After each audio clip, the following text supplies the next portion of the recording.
I bought a Kemper in 2017. It made my guitar playing life so much easier. I didn't have to drag around big cabs or heavy tube combo amps. It's crazy to think that before like 2013 that digital amps, modelers, profilers, whatever, were seen as like guitar amps that were shit. They were seen as bad. People didn't want to use them. They were like, yo, you're using a digital amp, your tone sounds like ass, my guy. But now look, we're in this world of 2024. You've got Helix, Quad Cortex, Kemper, Axe Effects. You got all these plugins, those Tone X things. There's so much stuff and they all sound insanely good. As much as I loved my Kemper, I threw that boy in the trash. Because now I'm all about the Quad Cortex, baby. No, I didn't throw it in the trash. I just sold it and bought a Quad Cortex. But let me tell you why I changed. Let me give you those reasons. You might want to know. I mean, the main reason for me was just the overall form factor, right? So I had the Kemper rack. And the Kemper rack, as you know, is like it's like this big. It's even though it's a lot smaller than a regular combo, it's about the size of an amp head. It's not as heavy, but it's still like an amp head size. And it was fine, like in my room and stuff, and to carry it to gigs and things was super easy. I had the Kemper like controller with it as well, so that was in like my pedal board case. So I had those two things to like take with me anywhere. Guitar on my back and those two things to hold. And like that was fine. But for me, I just wanted something that was going to be the one thing, right? I just wanted to be able to have one hand free when I'm walking. So a guitar, amp, one free hand. Don't know what I'm going to do with it. Fucking flip you off when I walk past. But no, so then when I get to a gig, I can just like open my pedal board case, pull out the Quad Cortex, plug in an XLR cable, and I'm going. That's it.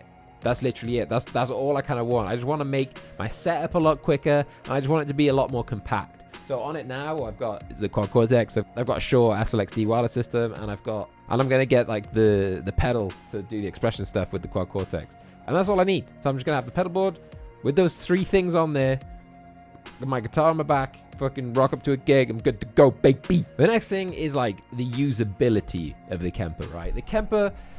Listen, the Kemper was good. Don't get me wrong, I'm not saying it's not good. The Kemper was great, but the usability of the Kemper, it was like a fucking spaceship, my guy. There was like lights all over it, twisty knob things. There was like 1,000 things to turn and press and whatever. Like anyone, the learning curve for the Kemper was a little bit steep, I'll be honest with you. It makes sense when you like start getting into it and you get used to it, it's fine, whatever. But like, it's to anyone who's not used the Kemper before, and for you to go to them and say, oh, just change that patch. Yo, people don't know how to do that. Like I had friends who have used guitar amps their whole lives, and I'll be like, oh, can you just change the volume, or change the gain, or change the gate, or whatever. They just look at it and they go, which one's that? And I'd be like, it's the knob on the right, but there's 50 knobs on the right. So yeah, usability for the Kemper, in all honesty, it's not great. You gotta like dive into menus, you gotta hold buttons, you gotta like look through it all. Like, so when you're at a gig and you need to change things quickly on the fly, it's really not great for that. Obviously the Kemper brought out like the desktop app where you like plug it in with the USB and you can change it all on the desktop. That was a lot easier. That's so much easier. That's probably the best way to use it. But if you're at a gig, you can't do that unless you have the floor version, which has built-in Wi-Fi or Bluetooth or whatever it is. You can use the app on your phone. But the rack version that I had didn't have that. So, and the only way you could get that is if you bought. Listen, right? This is wild to think that this is a thing that they were like, yeah, let's do that. If you had the rack version or the toaster version, you had to get a modem, like a broadband modem, and plug it in via the Cat5 Ethernet cable thing that the pedal goes into, and then you had to create your own Wi-Fi network to then connect from your phone to the Wi-Fi, which would then read into the Kemper. So that was the only way you could use the app on the phone if you were using the rack or the toaster version. That is crazy. Who is setting that up? That's insane. And also, when you plug into the Cat5, there's only one Cat5 input on there. So that means if I want to do that, I can't use the pedal at the same time. So honestly, it's insane.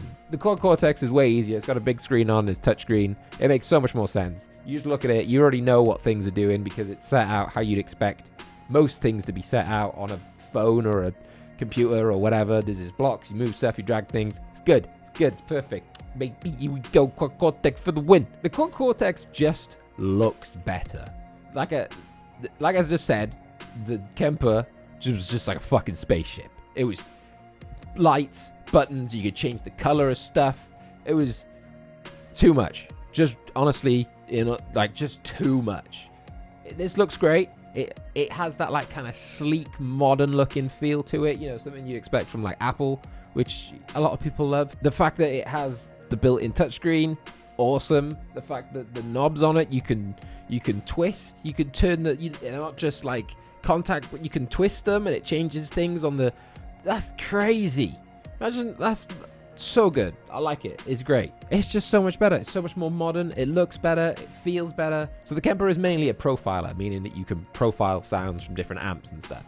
The Quad Cortex is kind of a little bit of both. You can capture, is what they call it, not profiling. They call it capturing amps, pedals, or whatever.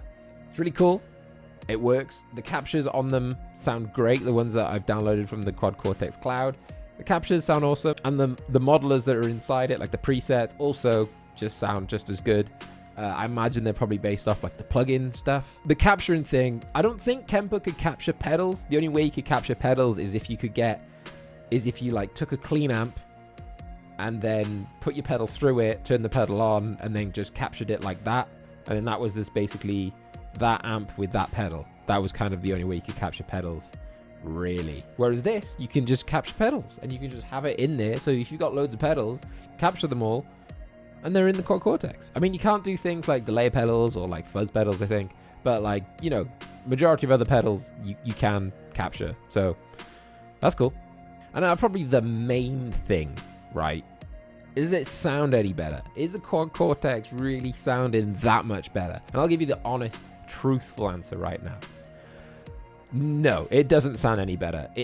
They're about the same. The Quad Cortex, the Kemper, they're sonically, in all honesty, in my opinion, I just think they sound the same. Like, they feel maybe a little bit different when you're playing, but like, I wouldn't say that it's like, yeah, this sounds 10 times better. It doesn't. I mean, the main thing I think with the Kemper, Quad Cortex, even like Helix, Tone X, Axe Effects, whatever.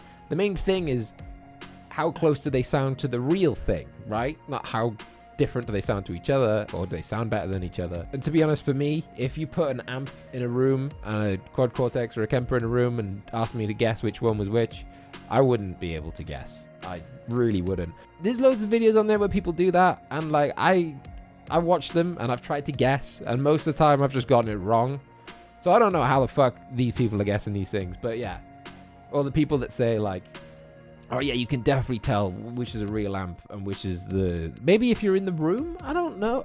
In my opinion, you can't tell the difference. And when you're playing live at a gig and everything's just fucking blasting through the front of house, and, you know, Jeff is standing in the crowd and he's drunk 6 pints and he's just there to sing and just have a good time, doesn't care about how the guitar sounds, no one's gonna give a fuck, man. No one goes, yes, well, you see, the reason that it sounded bad was because of his amp. He was using something called a Quad Cortex.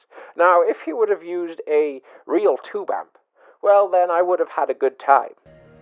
Bruv, nobody would have fucking cared. People are just there to listen to music, have a good time. And if you can give that to them and it can sound half decent, that's fine. That is completely fine. So, I mean, in summary, the Quad Cortex just has a little bit of edge for me.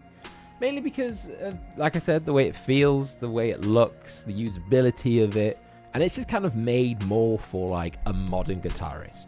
The Kemper came out in, like, 2012, and it hasn't updated itself since. Yeah, it's brought out different versions, but it hasn't updated the hardware at all. Yeah, it's updated all the software and everything. The software inside is great. But they just need to bring out something new, something that's a bit more interesting to look at and use. Otherwise, Quad Cortex is just gonna fucking blow them out of the water. Even like the Fender Toemaster Pro, right? It's kind of similar to the Quad Cortex, probably a little bit bigger, but still, it has that edge. It has that usability. It's made for a modern kind of guitarist. It just makes sense. I mean, if you use Kemper, Quad Cortex, or any of the others, or whatever, or you're just like you're a big amp man. If you're a big amp man, just let me know. And you're like, oh, I'll never use a modular or a digital. They sound terrible. Then argue with me in the comments. Let's do that. Sure, why not? Sweet. See you later. Peace.